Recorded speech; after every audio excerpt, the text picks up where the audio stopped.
Hey, what's going on everyone? Vega here for SerpentX Tech, and in this video I just want to do a quick rundown on this particular laptop that I got from my nephew who's being deployed throughout the US. This is the Acer Nitro V15 laptop, and if you want that specific model number I'll give you that in just a moment.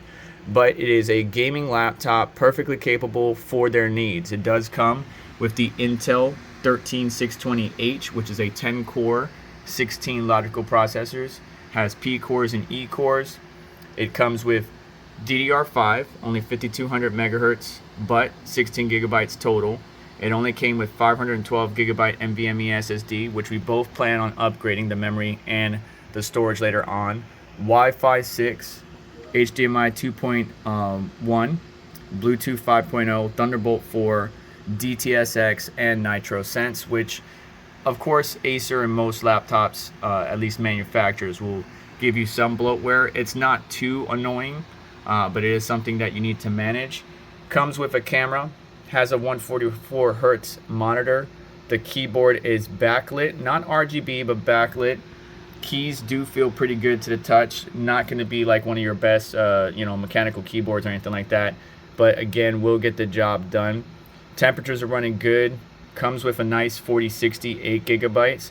And real quick, just going to the quality of the camera, you can see here we get some apps and stuff like that to modify any preferences. I'm not going to worry about the introduction to the quick panel, but you can see here you can make some adjustments. But if we go to the actual camera, it looks all right for 1080p. Nothing too crazy. Let me go ahead and put the camera down. So yeah, camera quality is all right. It will make some adjustments for you. With the CPU, should be able to handle everything we put at it. Power-wise, the CPU power draw I think is around 40 watts. I think I saw 36. Yep, 36. It might be able to do like 45 if you do a little bit of overclocking with Intel XTU, but he's not going to worry about all that. And then the GPU with the 4060 only comes with 8 gigabytes of memory, but again, that's substantial for their needs. They're going to do some light gaming, maybe some Final Fantasy, some Marvel Rivals that we have loaded in the background. And you can see right now the 4060 hotspot on the memory is getting up there, 88 degrees Celsius, GPU core temperature 64, and then the GPU hotspot temperature 71.9. So well within tolerance. But you can see the power draw right now only hit a max of 57, sitting at 40. This thing can go up to 75, but I'm pretty sure with MSI Afterburner and a little bit of fine tuning, you can go a little bit higher than that, probably do 90 watts. But you got to bear in mind, if your CPU is pulling 45 to 50 watts and your GPU is pulling 90, your power brick only comes rated at 135 watts. Speaking of power, let's look at the I/O here.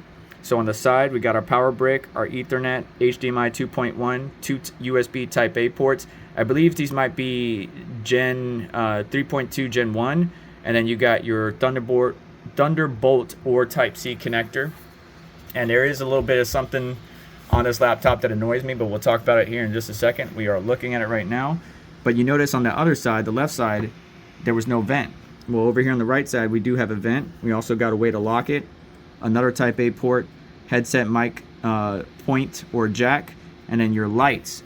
Now that one vent isn't going to do enough to keep this thing cool with some light gaming. So where are the rest of the vents? Well, the rest of the vents are right here. And so the reason I find that annoying is if you're gaming, doing whatever, that hot air is coming up and against the LCD. Like I can feel how warm the LCD is right now with just this game being loaded. So just be mindful of that. This is not metal like the Acer Helios 300 that I had back in the day with liquid metal, which I modified. That metal frame that held the keyboard got really, really hot. That almost felt like it's going to burn me. This does not.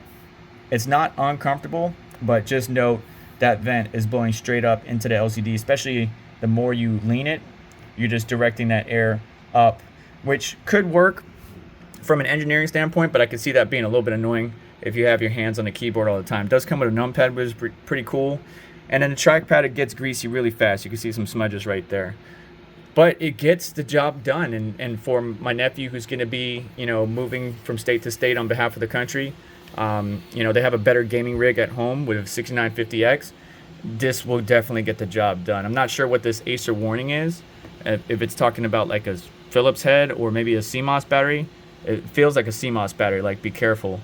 But not going to tear into this. If I do a tear down in the future, I'll make sure to let you know. Do need to upgrade the memory, which are right here. I believe the max is 32 gigabytes that it can hold. Most laptops stop there for some reason. But 5200 megahertz DDR5, perfectly acceptable. Just would like more capacity, like 32. And you can see there's no heat sinks or heat spreaders on it. But look at these beautiful copper heat pipes. So we got two fans here, right? Again, venting air this way or up towards the LCD. Flattened copper heat pipes coming over here to what I believe is the CPU heat spreader, and then the GPU heat spreader right here. So adequate enough to keep the GPU and CPU cool within their power ratings. And to get into the back of this thing to upgrade in the future, it looks like we have 3 screws right here at the bottom, 4 more in the middle, 4 more at the top. Very carefully pry to remove this bottom section from the main keyboard housing or the main housing, and then you should be able to access your memory, your screws for your Wi-Fi adapter, NVMe, all that good stuff. So yeah, the Acer Nitro V15, perfectly capable. What's unique about this particular device, what's really interesting is when I was looking for this model that had the CPU, right? Because the next step up is the 13980HX, which is outside of his price budget, or was. And this model CPU, or this model laptop with that CPU, only came with either the 4050 or the 3050. And I wanted something more for them, so that way they could play their Final Fantasy games or whatever else perfectly fine. And so the 4060 was the best way to go, because stepping up to the 4070 or even the 4090 would definitely be outside their price range. And given how thin this laptop is, it's not even that thick. I'm sure that the 4090 and the 4080 would have been a little bit thicker, but more importantly, the pricing would have been outside their budget. So looking for a laptop that was kind of middle of the road, around $900, I'd say about right underneath $1,000 or around $1,000, you could get this pretty decent CPU with a 4068 gigs and still not break the bank, which is pretty nice to see. And again, my nephew can game, play on Discord, do everything he needs to, or even work on it. This is a pretty good working laptop. It only comes with 57 watt hour battery. Their benchmarks from Acer says it will last for 6 hours. I'm suspecting 4 hours with the way my nephew messes around with it. If you're gaming, not even 2 hours, if that. So the battery life, don't expect much from it, but as long as you keep it connected and you have battery care turned on, you should be fine. Bloatware isn't too crazy. He already installed everything they needed to before they fly in.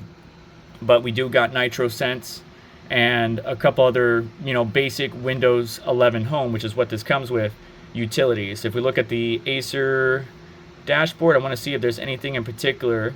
Yeah, so Acer's just going to come with Acer documents, Acer Jumpstart, legal information for warranty information, product registration, purified voice console, so that's probably for when you're using the camera and microphone, App Explorer, so if you want to install some other Acer apps. Again, no RGB to control or anything like that. But here is the Acer, I guess you call it the Sense, right? The Nitro Sense. Of course, privacy policy. Same thing that I saw on most of my other laptops, where you can manage the fans, you can manage the tuning, you could do device checkups, you could have in-game overlays. So bloatware, not necessarily needed, but you could use it if you wanted to. You could even, looks like, use your account in here to contact support, but I'm just going to use it primarily for monitoring the CPU, the GPU, maybe playing around with some clocks. Fan mode right here. We got balanced, eco, quiet, performance for gaming, balance for everything else. Eco if you're on, waiting at an airport or something. Fan, you can see we have it on auto, and if we turn it on max, let me see if the microphone will pick it up.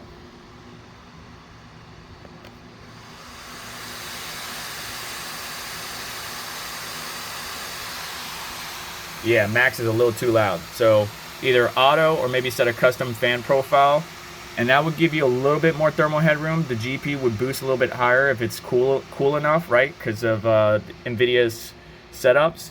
But plenty of pretty interesting stuff to play around here in Nitro Sense from Acer.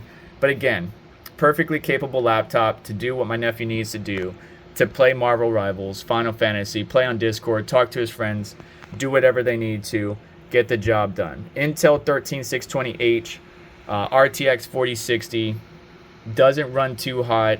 So this laptop's gonna get the job done. The Acer Nitro V15 has all the components that I would seem adequate or deem adequate for my nephew to do what they want to do. Doesn't run too hot, not too crazy. I would have preferred the engineers have a different area other than to just vent directly on the LCD screen. But 13620H, 4068 gigabytes. Storage is not good enough in today's world, so we need to upgrade that. And memory, 16 gigabytes is becoming the minimum in my eyes, but that's up to you. So I'll leave a link to this particular device down in the description if you're interested in it and the exact model number. But do me a favor, let me know what your thoughts are of this particular laptop down in the comments section. But thank you so much for stopping by. Do me a favor on the way out, hit that like button, get subscribed, hit the notification bell to stay up to date, as well as check out additional links in the description to help support the channel and what we do here. And I hope you have yourself a wonderful day. Take care, and I'll catch you in the next one.